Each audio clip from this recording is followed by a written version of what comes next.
Blicey Boxing in association with Frank Warren and Queensbury Promotions here at the new Peacock Gym.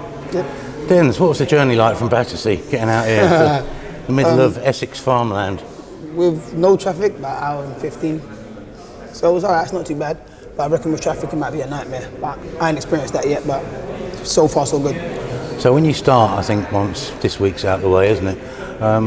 What time will training start? Because that will determine what you're going to get caught in, won't it? Yeah, that's the good thing. I spoke to Martin about it earlier. I was telling him this time's kind of perfect with the traffic and that, but well, the time we got today, which was about 12:30, but I reckon maybe about 11, half 11 would be good. Wouldn't want to be any earlier. Yeah, but obviously right now, so far, we've been told 9 o'clock, 9:30, whatever, 9:30 for 10 o'clock start, which is the time where traffic gets kind of heavy.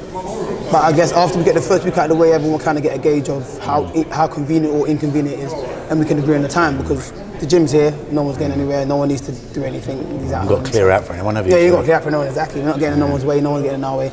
So we just decide on the time, might put it in the group chat and discuss it there, but we'll figure it out. Lovely as this is it going to feel strange not being at the old gap? It's definitely going to feel strange. We've only been in there twice. It hasn't really kicked in yet. Like, then we're moving. We've still been at, obviously, the old gym. But once we're here full time, we might start feeling like, man, we missed some of the old boys that are in there. Yeah. With the other camps and stuff. But so far, so good. We've got a big team, so the band is always top class anyway. But we're going to miss a few of the other boys, I can't lie. And the food counter.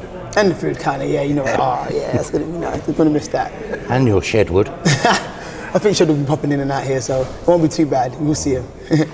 Right, anyway, what I consider to be a major development for the British middleweight division, stroke scene, you against Mark Heffron. Yes.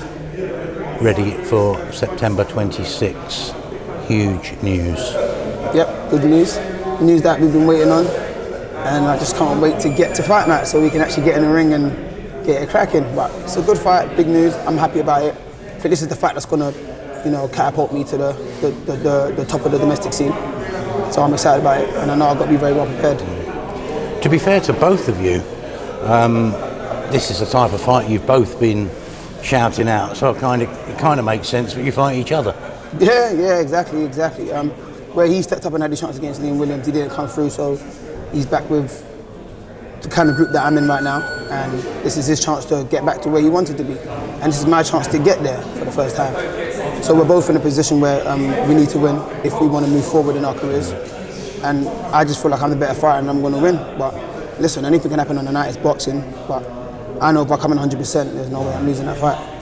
In defence of Mark Heffron, he was probably unfortunate in the sense that none of us back then could have really guessed what Liam Williams was going to do, having stepped up to middleweight. Like, Mark was mandatory to fight Jason Wellborn. Wellborn pulled out. Liam Williams needed a fight. He jumped up to middleweight. Yeah. And look what he's done since. He's now number 1 or 2 in the world. He's on the cusp of a shot at the world title. Yeah, exactly. None of us could have known back then how well he was going to take to it. And Mark sort of caught the full force of it, didn't he? Yeah, that was the beginning of the journey that Liam Williams is on now. But you're 4 right. fights. You're right, because after the Liam Smith losses, no one would have thought he was going to come back, especially moving up another weight. But I guess it's one of those ones where he probably felt better at middle, didn't have to cut too much weight, and he felt fresher, and he's taken advantage of it. The division was, you could say, wide open. So whoever won that fight would have been moving at this pace. It was wide open, like, domestically. And it was him that came out on top, and he's been doing well ever since. I think he changed trainers. Obviously, he was Gary Lockett first, right?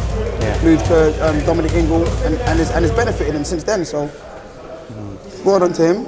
And now, what do you know about Mark? How much have you seen of him? Not much. Do you know what? As coming up, I watched everyone in the division.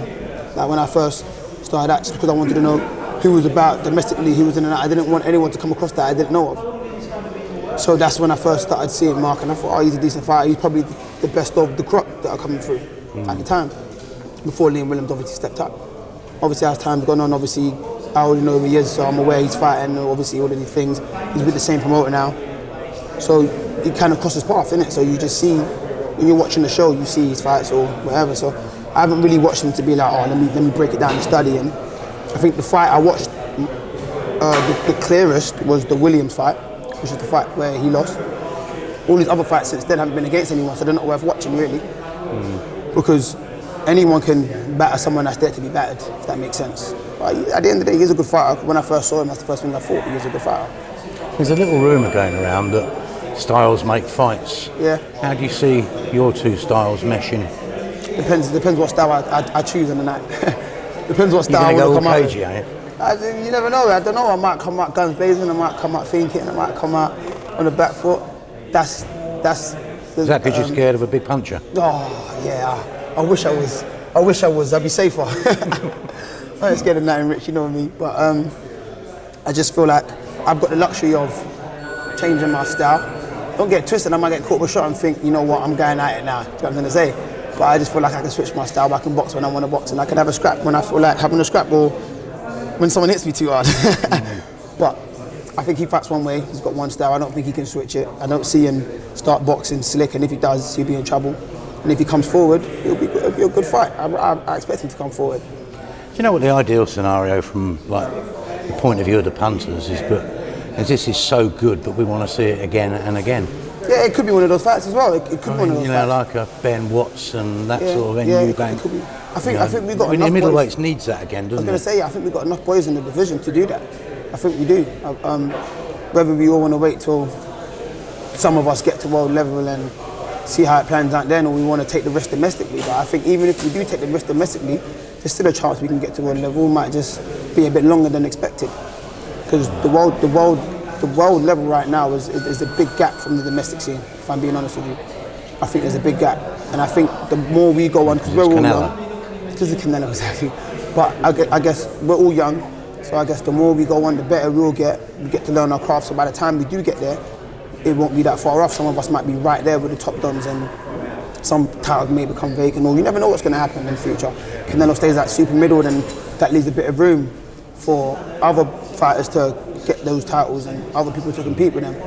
But other than that, I just think there's a wide gap between the domestic level and world level. But in another 2 years, maybe 2.5, 3 years, we will be right there. Like the ones that make it out of the domestic scene will be right there with the world level fighters. You conceded to me earlier, but you probably haven't been hit properly before. Yeah. You know, that sort of one that sort of gives you a few little stars in your eyes. Yeah.